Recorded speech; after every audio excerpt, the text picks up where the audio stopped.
Good afternoon, everybody. Welcome to our February 18th Milledgeville Rotary meeting.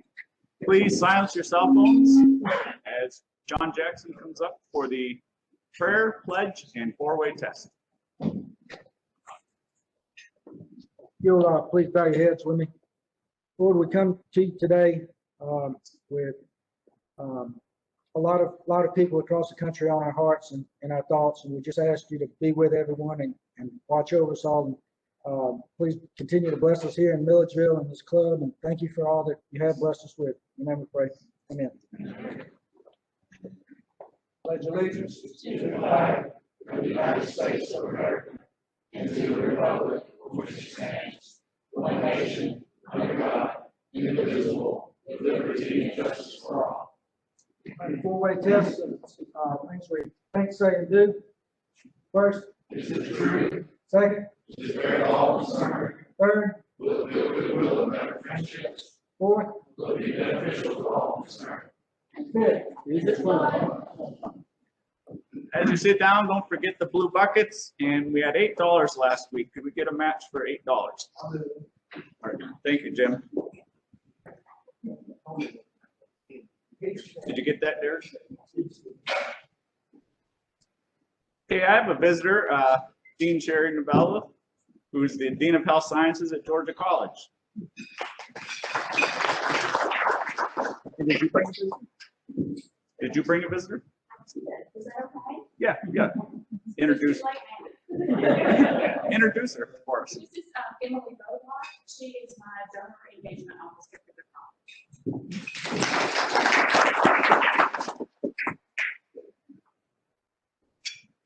Okay. Prayer requests. Do we have any prayer requests? All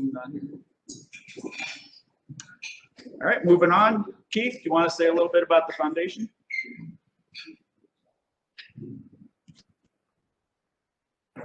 Okay.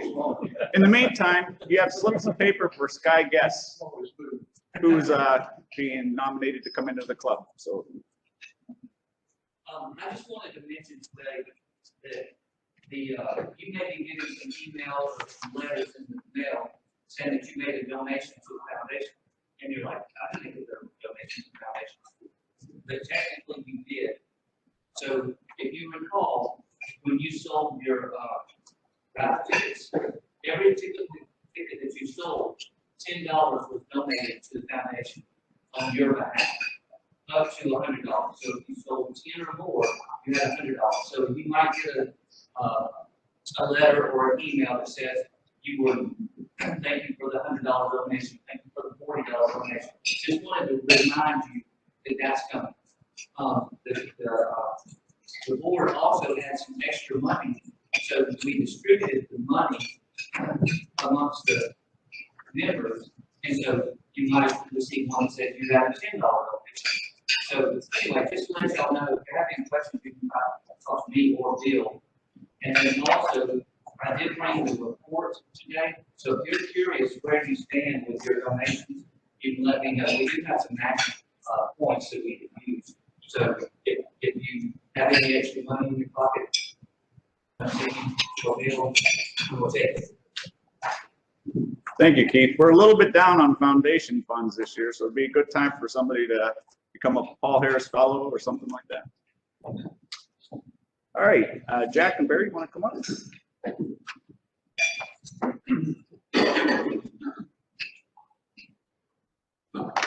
Is this the hazing part? Fellow Rotarians, it's my privilege and pleasure today to welcome into membership into our club Barry Wolf, whose name was proposed by Jack Cracker. The proposal has been reviewed in accordance with the Constitution and bylaws of the club. Barry, we now proceed to admit you into membership in the Rotary Club of Milledgeville and so into the fellowship of Rotary throughout the world. It has already been explained to you the idea of Rotary is service. Our principal motto is service above self, and that's the object of this club. Welcome to the Rotary Club of Milledgeville. Fellow Rotarians, I'm happy to present you Barry, our newest member.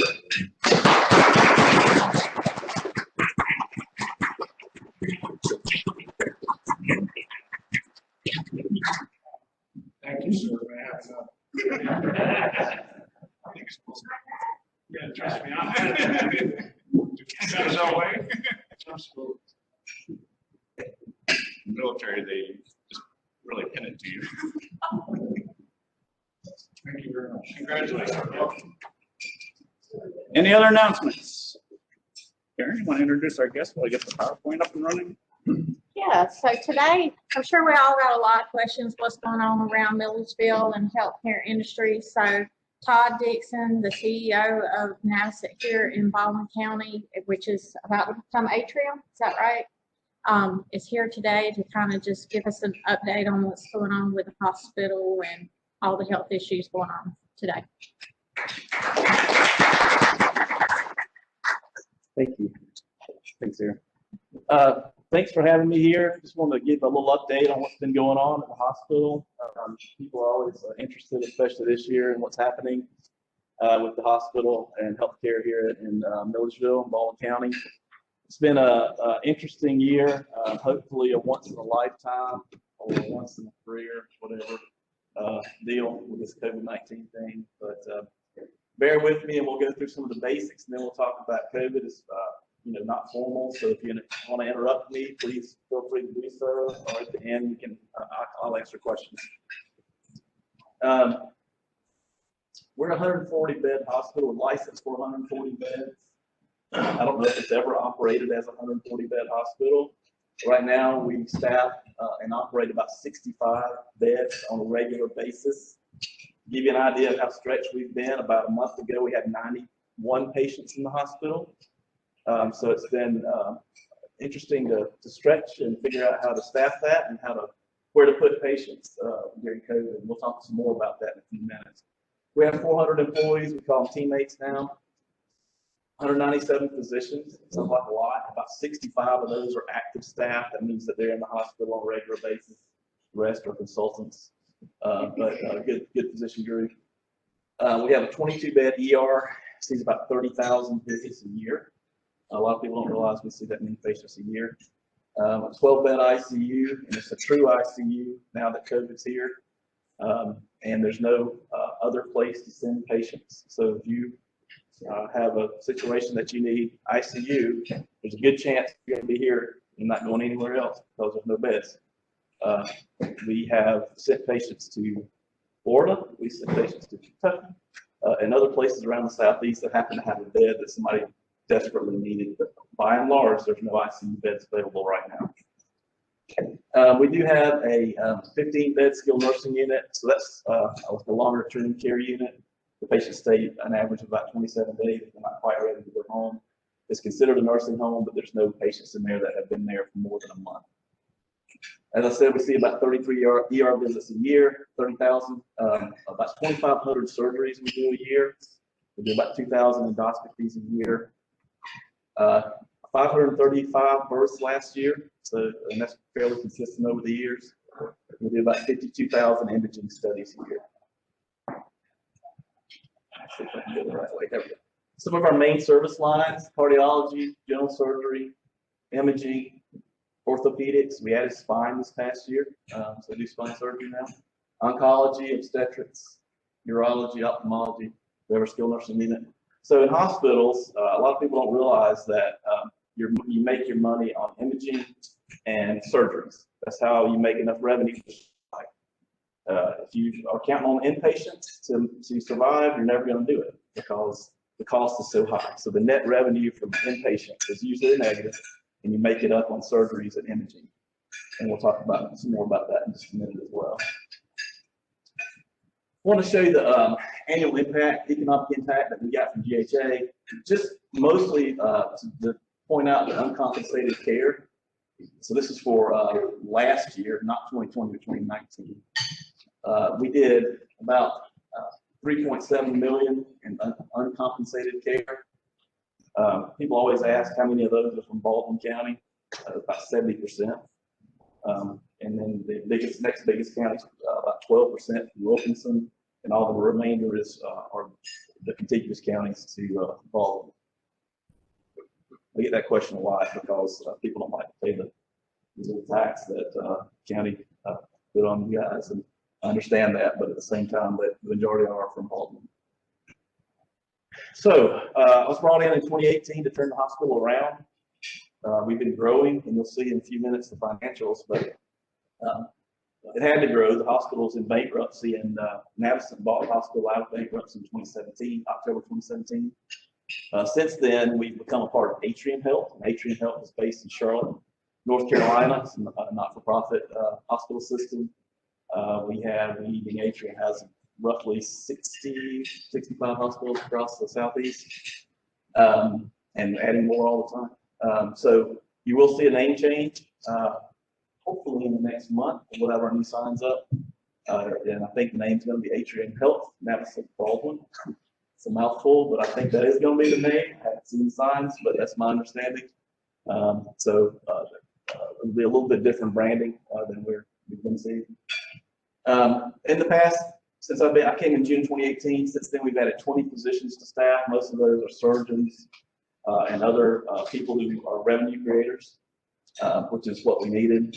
We've opened the Diagnostic Coles Clinic, which is an imaging center in Greensboro at Lake Oconee. Opened in, about a year and a half ago, soon to be 2 years ago. That's done very, very well for us. We also built and opened a women's imaging center. Before, if you came to the hospital and had to have a mammogram, you had to go through the, I call them the catacombs, back through the maze of what is the hospital to get to it. Now it's at the front.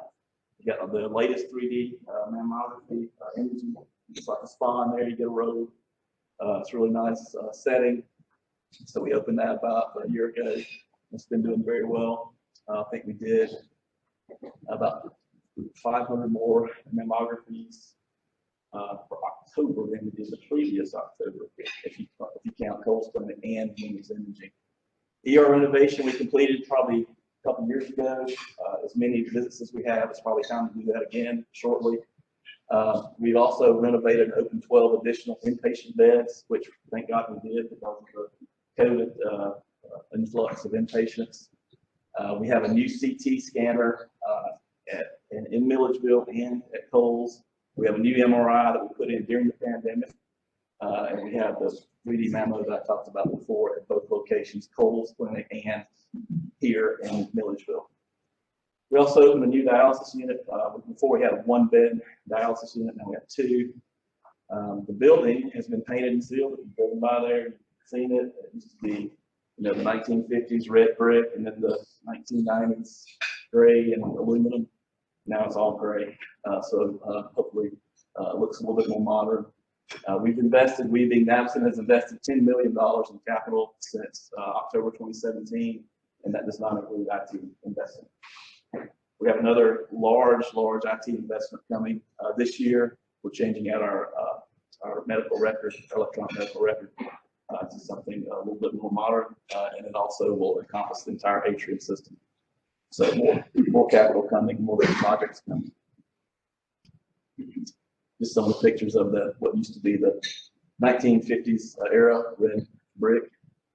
And this is one of the things I didn't mention is that we moved our health pad. Seems like a little small thing, but if you need to be flown somewhere for care, you don't want to have to get on an ambulance, drive across the street, get on a helicopter, and then go.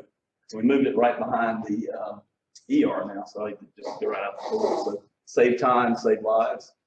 The picture on the right is our imaging center at Coles Clinic, and we opened that. We're going to open for that. And then that's the women's imaging on the inside of the hospital. This is pre-COVID, which is why we didn't have masks on. All right, here's what everybody always wants to know about finances. So 2017, the hospital lost almost $10 million, which you really have to, in my opinion, go out of your way to try to do. I don't know how that happened, but they did. 2018, we lost $4.4 million. 2019, $451,000 loss. 2020, $8 million to the positive. Now, don't get too excited, even though we're on the right trajectory. The COVID hit, and so when COVID hit back in March, we shut down our surgeries and imaging for 3 months, almost 3 months. And I just, told you earlier, that's how we make our revenue. That's how we can't stay in business, is surgery and imaging. So it's shut down. It shut down again in August for 3 weeks, 3 to 4 weeks. Shut down again in December for 2 weeks, and January for 3 weeks. So the money came from the CARES Act. We got $11 million from the CARES Act, which we desperately needed because we had to shut down all our revenue producers. And we had higher expenses because inpatients are more expensive. COVID inpatients are much more expensive. And drugs that we have to use for COVID patients are very expensive, extra oxygen. People are very expensive now. We just had a conversation at the table about nurses and respiratory therapists. So since COVID came, you can travel to a high hotspot COVID area as a nurse and make $15,000, $20,000 a month, okay, for a contract of 13 weeks. And it's hard to compete with that. People are doing that, and I can't really blame them if they want to take the risk, and they certainly deserve the payoff. But those are the finances. We are still in the right direction. January, even though we were closed to surgeries except for emergency and imaging, in January we still had a positive EBITDA in January of about $150,000. So still in the right trajectory. And that's really good news for the hospital and the community. So a little bit more detail on COVID. We have taken care, as of a couple days ago, we had taken care of 508 COVID inpatients since the pandemic started. We do have a dedicated COVID unit. It's a 16-bed unit, but it's really staffed with 12. We also have COVID patients in our ICU. Our ICU's been full for almost a year, without exception. The COVID unit is generally full. Today it's not. Today we have 9 COVID patients in the unit. We have 15 total. 2% decline in admissions year over year. So even though we had additional inpatients, it's still a decline because we didn't have those inpatient surgeries like hip replacements, knee replacements, shoulders, things that people don't want to do or didn't want to do during the pandemic. We had a 9% decline in our surgeries year over year, which I'm really shocked that the number's not higher than that. Because again, we closed down surgeries for almost 3 months last spring, 3 weeks in August, 2 weeks in December. 21% decline in ER visits. This is where we really see the impact of COVID is in our ER. So what's happening is people are afraid to come to the hospital, and they put off coming until they're really, really sick. And so our acuity level in the hospital is super high because people won't come to the ER and get treated early on. And they're not going to the primary cares either, or they don't have a primary care. And so we have a decline in ER visits, much higher acuity in the hospital. And imaging procedures declined 6% year over year in 2020.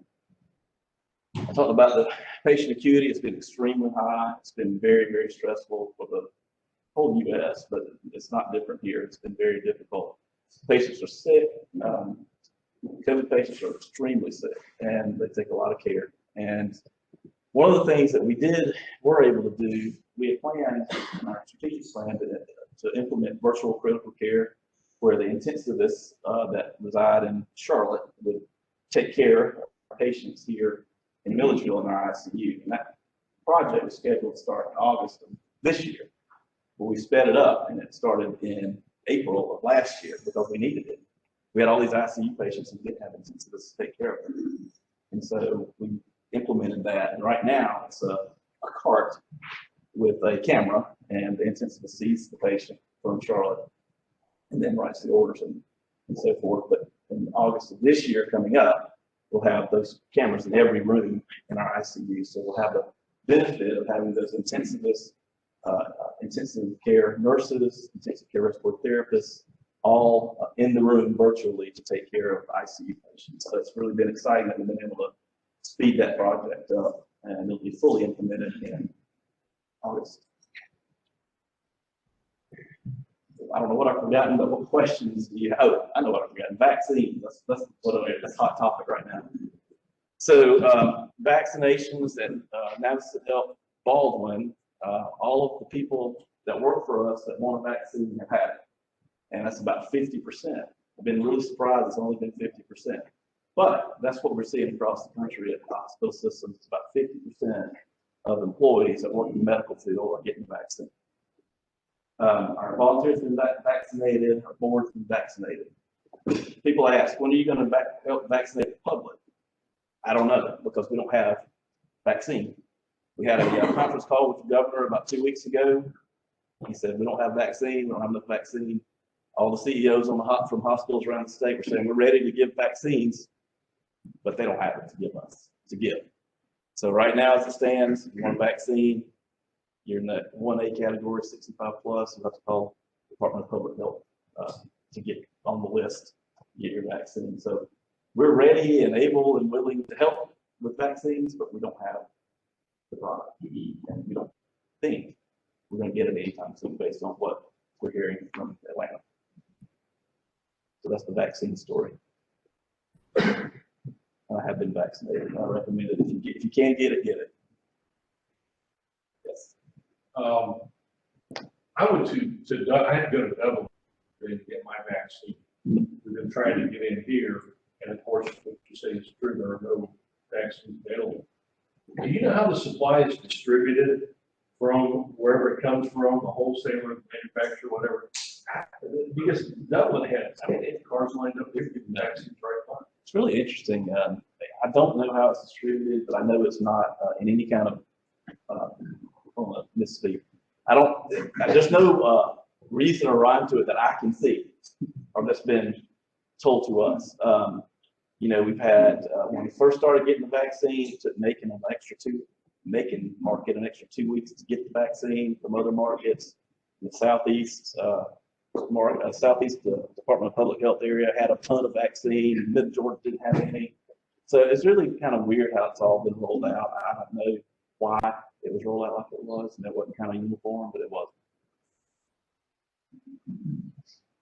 I just want to compliment you. Last summer, I was doing yard work, and I was burning trash, and my legs caught on fire.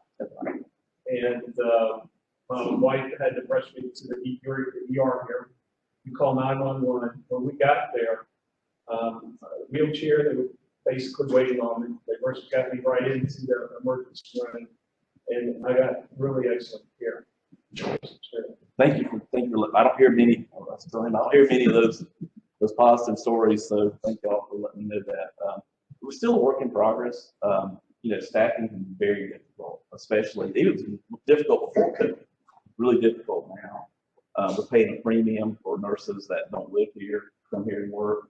So sometimes that causes us patient experience issues or quality issues, what have you. But we're working as hard as we can to make sure we have that core staff and the right staff that we need, because I know that over the years, the hospital had a less than stellar reputation for that. So we're trying to change that. I was just curious about the skilled nursing. Is most of that like rehab focused? Yes, it is. It's very similar to inpatient rehab. There's some different rules about who can go in each one of those. Is there a limit to how long they can stay? Or does it depend on their insurance? There's not a limit. A lot of it does depend on the insurance, but I think that the goal for the Medicare, at least from the Medicare side, is 27 days. Todd, I was going to ask you, in your opinion, why aren't more healthcare workers getting the vaccine? Is it fear of the unknown? It is. That's what we've been hearing, is that people are afraid because it's an mRNA vaccine. But if you do the research, which I did before I got it, I was like, I'm not just going to get it. I'm going to do the research. If you do the research, the mRNA vaccine has been developed over the last 20 years. It just so happened that they were about ready to start using it when COVID came along. So really, they had the platform to put the vaccine on, to put the protein on to become a vaccine. So it's just a platform. It's an mRNA platform, and it works very similar to a traditional vaccine in that you put the protein from the virus on, and then your body recognizes that protein for the next time. The difference is with the Moderna, you have to do two injections. With Pfizer too, but so that's kind of the biggest difference I saw. But I think it's more of a lack of understanding of how the vaccine works. Fear. So 50% is kind of the going rate in the health and hospital industry anyway. Now about 89% of our physicians got vaccinated, so I think have probably have a better understanding of how the vaccine works, and we're less fearful of it. Thank you. I was just curious about all of our businesses got to adjust to a post-COVID world. I would imagine it's going to be a huge adjustment for hospitals. Agreed. You guys already staff. You know, 'cause Yeah. Something's gonna change eventually. Something's going to change. That's right. You know, it's so much unknown about how long it's going to last. You know, and then the other piece is that the business models are probably going to change. There's probably going to be more hospitals at home. So that's one thing I didn't mention is that we do have a hospital at home program as well that we started. We being Navicent and Atrium started back in June or July, where if you're not quite sick enough with COVID to be in the hospital, you go home and you're monitored at home through video. I think there's going to be a lot more of that in the future. I think this just opened up the possibilities for that, and it really sped up that what was inevitable anyway. Because the bricks and mortar, everybody's kind of been knowing that's going to go away at some point, right? I was hoping to make it to the end of my career before that happens, and maybe I will. But I don't know that this COVID really has sped up that process. I think you'll see more of that. As far as business models go, you know, everything's moving to outpatient, kind of along those lines. So our focus has been on, and continues to be on, surgery and imaging, because that's how you keep your doors open. I heard the other day, and I don't know if you can tell me, CDC says, and this is just on the news, it's true, so I don't know, but CDC says after a second vaccine, you can make contact with someone with COVID. You don't have to self-quarantine, but after 90 days, you have to self-quarantine. So is that saying the vaccine is not good for 90 days? I saw that. I don't think they know that it hadn't been long enough. I mean, obviously they had their I heard that too. Obviously they had their clinical trials that were pretty short. Get the vaccine and emergency hospitalization, but I don't know how they do that. Really, honestly, I haven't read about it, but I think that is what you're talking about. It'd be interesting. I don't want to get another vaccine at least for 90 days. Well, but maybe they'll have to.